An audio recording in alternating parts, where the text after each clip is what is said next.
It's fantastic. It was quite an amazing experience. Did the dip. I didn't initially plan, but I was there. I had the opportunity, and I thought this is a once-in-a-lifetime opportunity, so I did it. It tells me that this is really a form of what we call living heritage. And people are really making the effort for this. That is, in a way, more special. If young people are interested in a form of living heritage, you know it'll continue.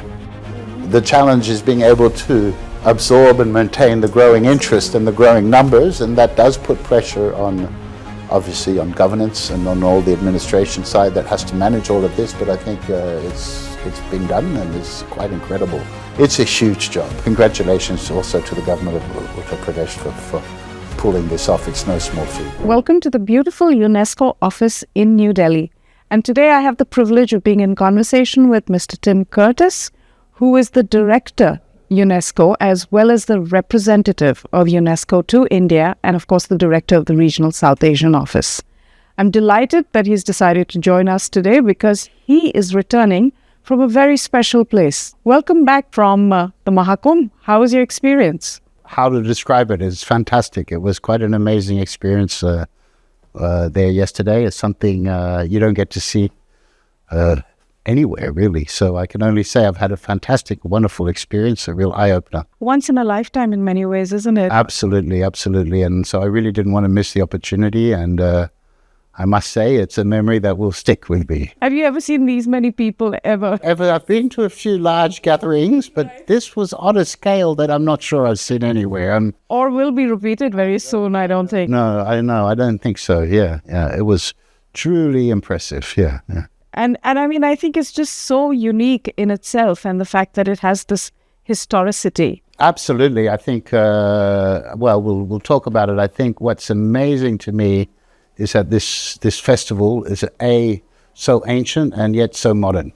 And it's continuing today at a scale that keeps growing, and yet it's something that's been around for so long and with this kind of deep significance. So I really find it fascinating in that sense, yeah. And what drew you to the Mahakumbh? Well, first of all, Mahakumbh is, the Kumbh Mela is recognized as intangible cultural heritage of UNESCO.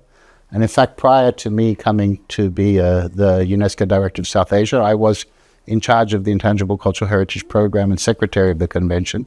So I was actually involved in the, I was running the committee that inscribed it in 2017. We were in Jeju Island in the Republic of Korea.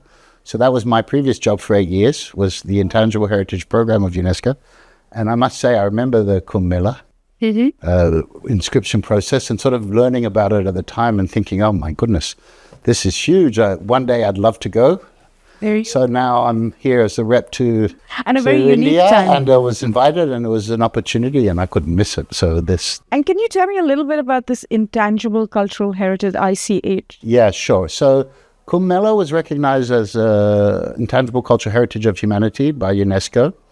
But in the idea of intangible cultural heritage, we also call it living heritage, which is a term I prefer. The technical term is intangible cultural heritage. But essentially, everybody knows about the World Heritage in UNESCO, which is a huge program. But behind World Heritage is an international treaty, a convention that was adopted by countries in 1972. And countries that signed the convention have their sites recognized, but also take a commitment. The idea behind it is that there's certain forms of heritage that are of value to the whole of humanity, and that countries commit to protecting these sites that are on the World Heritage List. But what happened over the years is many countries, particularly of the so-called South, started saying, well, our heritage isn't just in buildings. Right. Our heritage is primarily in the practices, the dances, the language, the traditions we enact. Mm-hmm. And this was a concept that had also been pushed early on in the 1950s in Japan, actually. After the war, they said a lot of our cultural heritage is not just the buildings, it's the practices. So it was gaining traction, and then that led to a new convention in 2003, adopted by the General Conference, which recognized what we call the Intangible Cultural Heritage Convention, or we call it Living Heritage.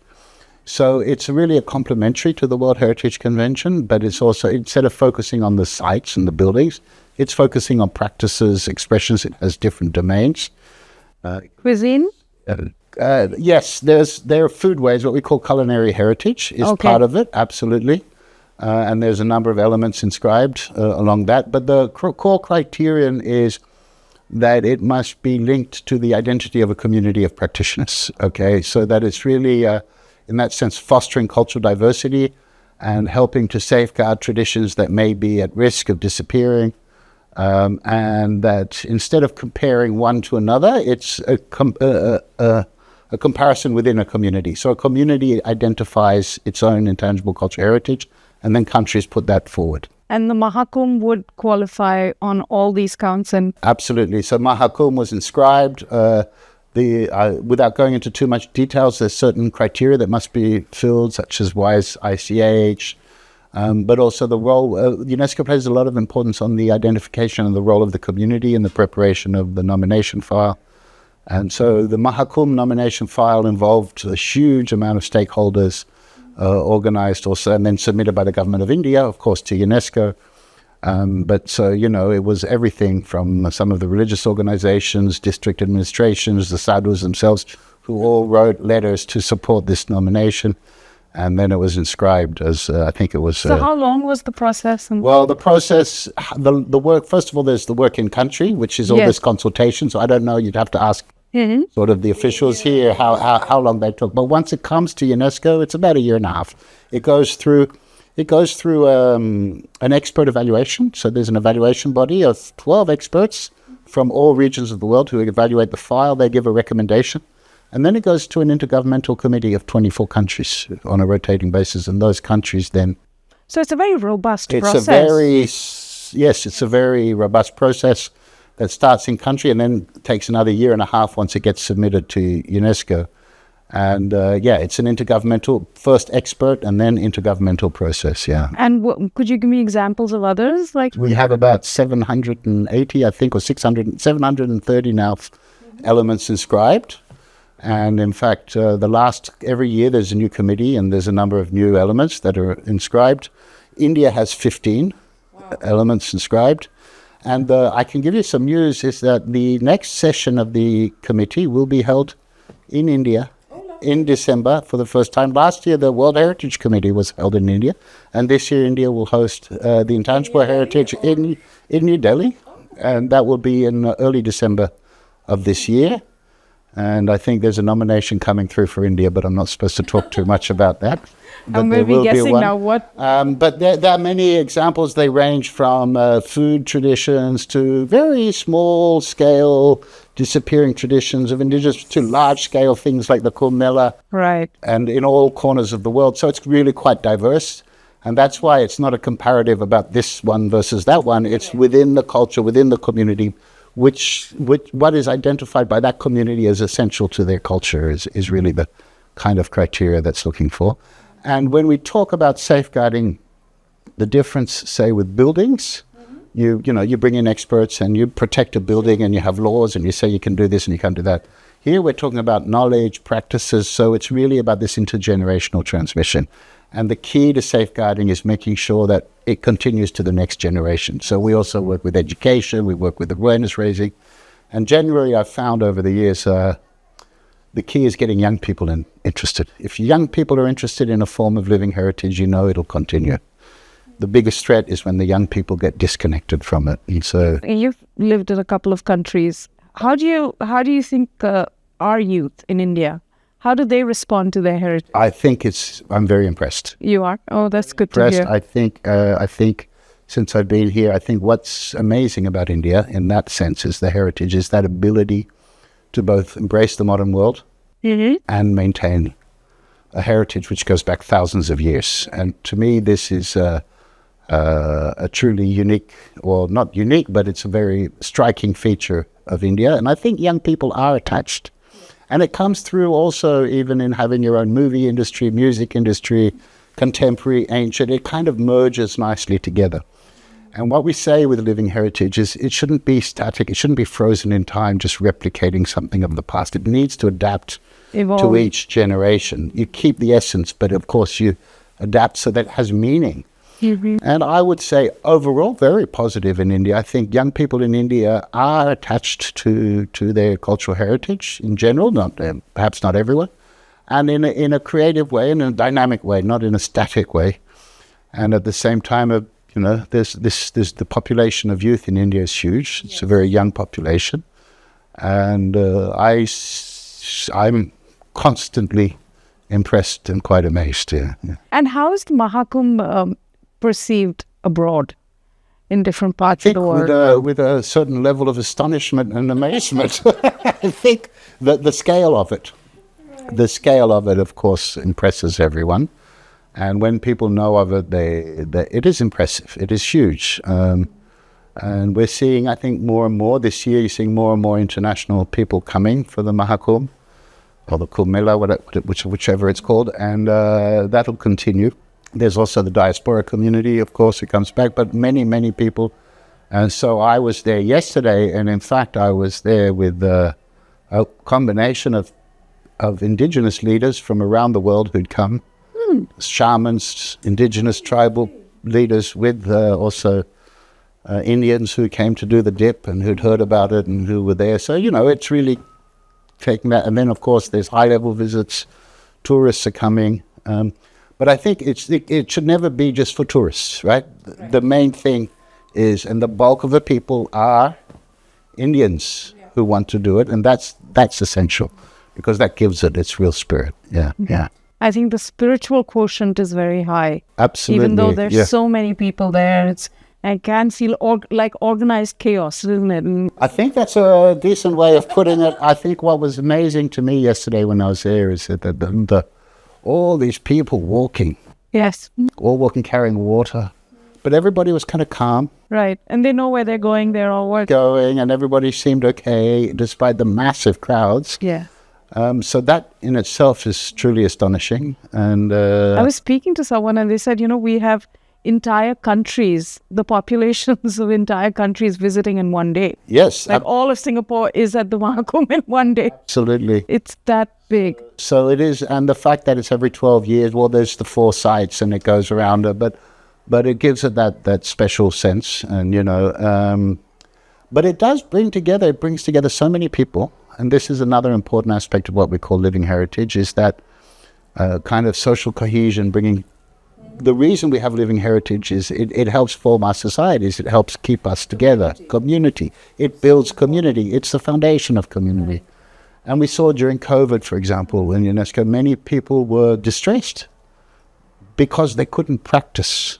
Whether it was Christmas, whether it was other ceremonies, festivals, this will cause a lot of distress during the lockdown. It's that connection between people and the connectedness between people. And I think what I saw at the Kumbh yesterday was, there's a huge connectivity going on there on a scale that is incredible. Yeah. And a lot of people who haven't gone have major FOMO. So I meet so many people. Well, I think we're in the age of social media, which tends to sort of amplify and exaggerate that. I don't know if that's good or bad. We're still figuring it out. It does create issues around crowd management and the number of people. But it's a good problem to have. Yeah. And for you personally, what was it like? I mean, what did you find fascinating about this particular experience? I found this sea of humans fascinating, and all going there. And in the end, I did the dip. I didn't initially plan, but I was there. I had the opportunity, and I thought this is a once in a lifetime opportunity, so I did it. And just that sense of being there among the huge crowds, but everybody there kind of for a common purpose, everybody in quite a good mood, actually. Normally when you're in big crowds like that, people are not so happy, but here everybody was kind of okay, and it was good. And also just the physical setting, the 3 rivers, and just that sort of sense of this is a massive. And it's timeless. Timeless. And that connection, as I said, both, you had the modern side of it and the connection to this ancient cultural tradition. I think that's what really gives it its special magic. Just the thought that it took place 100 years ago and it will take place again 100 years from now. More than 100 as well. The 100 is short. In a civilization like India, 100 is nothing. Yes. Yeah, and so that's good. That's positive, and that's what we mean by living tradition, living heritage. Living traditions is things that keep adapting to each generation. That each generation feels it alive. And so... You were speaking about the modern elements. Some of them have been on the practical front, like cleaning the river, That's what I'm saying. 24/7 cleaning, the facilities that are available. What did you make of that? Well, I was only there for a little while. It's not easy for me to assess what works, what doesn't work. But I saw drones. I saw a huge network, the bins, I think, yes. So what I can tell you that there's obviously a massive effort undertaken to be able to absorb. I understand the population is normally around 2.5 million, and then we're talking 500 million coming in a few weeks. So that requires a logistics and a management that is intense and was very impressive. I think this is the challenge. And in fact, in the file, the challenge from a living heritage point of view is not that this tradition is dying out. The challenge is being able to absorb and maintain the growing interest and the growing numbers, and that does put pressure on, obviously, on governance and on all the administration side that has to manage all of this. But I think it's being done, and it's quite incredible. And I just saw that. I think there's this nice balance between setting up the infrastructure, but even people's own sort of discipline. As I said, you could see people walking, but sort of patiently and coming in and accepting and all of that. And that was very really quite undemanding and all the tents. And so I found that very impressive. Yeah. It was special. And the other thing that the Uttar Pradesh government has done has also been the digital Kumbh. Yes. So what did you make of that? Well, that's what I like that. I like that idea of again, that's what I'm saying, you're mixing the ancient with the modern. And I think, why not? The idea of the Kumbh is to reach out to as many people as possible. Digital technology offers that possibility, and it's being utilized. And I think that's... And do you think this appeals to like a global... Yeah, I think it does. I think anybody who sees this is going to be impressed. But I think let's not lose track of the core... Yes. The core reason for it, which is, it is a Hindu festival, and it is about accessing the water, and it is about these things, and that has to stay at the center.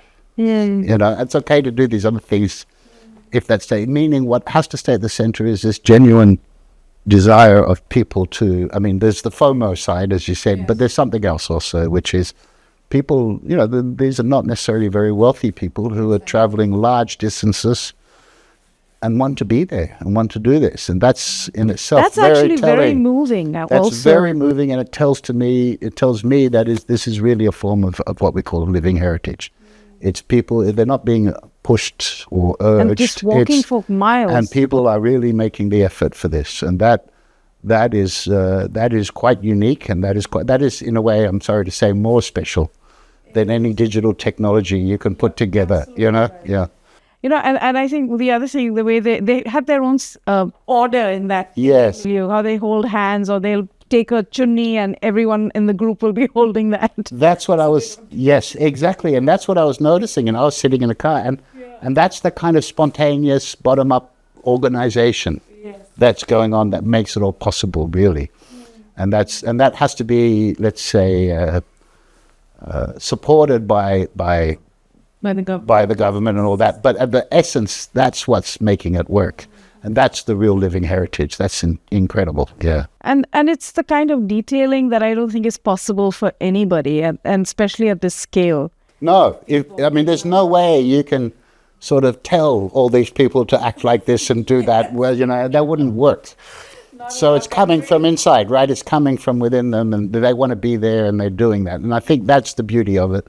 And that's the special thing that must be kept and maintained, and that's what keeps it alive as a real living tradition, as a real cultural heritage. But then there are the other real-world concerns as well, as 7-layer security, 24. It's just... And just waste management. Right. So you do need, and the government has, it was impressive, there's bins everywhere. You need to do waste management. You need to be careful of the pollution. You can't have that many people and not have these other considerations, and that requires not have some sort of epidemic breakout. Yeah, you have to be very careful, and that does require. So I'm not saying it can all be just done organically, but the heart of it is organic, and then you need these structures to make sure, because every year, not every year, but every Kumbh seems to be more and more people. this one was 144 years, so it had all those. Yeah, but still, it seems to be growing each time as the population of the country is growing, and also I think as the ability of people to travel is become more and more people are able to travel and they want to travel. And they're coming there. And they come in train, roads, people walking long distances, carrying, buckets of water and all, but it was all calm in that sense. And that's what I was quite impressed. I think it just represents a very gentle side of the belief system and the people. Yeah, the people, absolutely. And it's coming together for the right reasons, Do you think, has this been a conversation point globally as well, the Kumbh? Yeah, I think people are even globally much more aware of it, and there's been all sorts of, it's been all around the press. I might say that that's part of the recognition of it at UNESCO as living heritage, is giving it that recognition, bringing the awareness. But I think many people now know about it, and it's a big thing, yeah. And what does this mean for foreign tourists? In bringing in more. There's definitely an attraction for foreign tourists. I think not every tourist is going to go to the Kumbh. I think tourism is and I don't think the Kumbh should just be about the tourists. I mean, no, if tourists come, and I agree. It doesn't need to be. You have enough Indians wanting to go that you don't actually need all of that. Tourism in itself is good, and it can be, and there's all sorts of different kinds of tourism, and I think India's on the path. India has so much to offer for that. But I would still say that the tourism side of the Kumbh is not the major side of the Kumbh, and I think that's not a bad thing, even though it's good to have these tourists and this exposure and these foreigners coming in, people learning and people exchanging. I think what's really amazing is, people are coming together, different kinds of people, and that's really important. But I think part of it is also, if it's been well organized, then it sends a message to the world that, look, we can handle this, so you can come on your private tours and have a good experience. There is some more and more of that, and there will be more in the future. Yes, because Yogi Adityanath, of course, the chief minister, is himself a Mahant. Yes, yeah. Yeah, exactly. It's important to have. Yeah, and I think there's been a lot of exposure, and I saw foreigners there quite a lot. And I'm not downplaying it. I'm just saying, just looking at the event, it is a massive event anyway. Yeah. And I have no doubt over the years there's going to be more and more. So I think, from the top you have that blend of spirituality with the practical hard knocks of arranging these things. And what I liked this time around was that the sadhus got their space as well, which is very important. And I saw especially the Naga sadhus had their place and they could come and go. And so hats off. It is a huge logistics undertaking, and I saw it yesterday.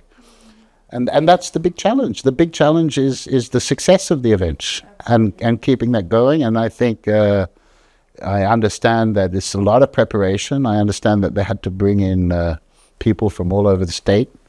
Of course, as I say, you have a city or town of 2.5 million people that hosts 500 million people in a month. That is a massive undertaking, and so it's that combination that's hugely important. Yeah. Credit to the local population also who adapted to this. I mean, 1 month is. I can only imagine.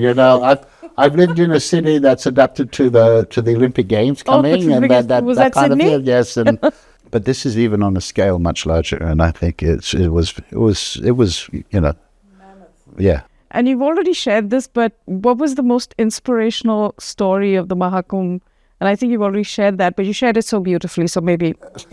What, what, for me? Yeah, the people, and just seeing all of the sea of people just sort of almost like a dance moving through in this way. And then, I got to do the dip. I think I didn't expect to do that. That was quite something. And just realizing the scale of it, and the as you said, so many people. I said of all different, you also saw all classes, all different social status, everybody, from the wealthiest to the poorest to everybody there. That is something quite unique, and that's something not easy always to do, is to bring together everybody, and I felt that's what was happening there. Yeah, It's incredible. yeah. But thank you so much for sharing your impressions Pleasure to be of here. the Mahakumbh. Yeah. And I'm so glad that you got this opportunity once in 144 years for So this am I. particular So one. am I. I'm very glad as well. And it's something I'm sure you'll remember for a very, very long time. I will do, and I think there's a great future for the Kumbh, There is. and it will continue going. And I think, coming back to the question you asked me, I think there's so many young people there that clearly this is something that has a future and that will continue to have a future, and it's so important, I think, internationally, but also for the country. And I think it's been fantastic, and I'll congratulate also all the authorities, because I saw them all working, all the police and the administrators, and it's a huge job, and they really did it. They need a bit of a rest after this. I hope they get it. Congratulations also to the government of Uttar Pradesh for pulling this off. It's no small feat. Yeah. And what I'm very happy about, in a sense, is that I see that you've been moved by that experience, which is incredible, because as you know, there's so many people there. Sometimes you may not get that experience, but the fact that you have means we've done a good job, or the authorities have. Well, everybody's done a good job. I think it's difficult to go there and not be moved by the experience, to be honest. But no, it's a fantastic thing. Yeah. All right. Thank you so much, Mr. Curtis, for sparing your time today and sharing what has been a personally very rewarding experience for you. And I want to thank our viewers for watching, and we shall be back soon with another guest and another interesting conversation. Thank you for watching.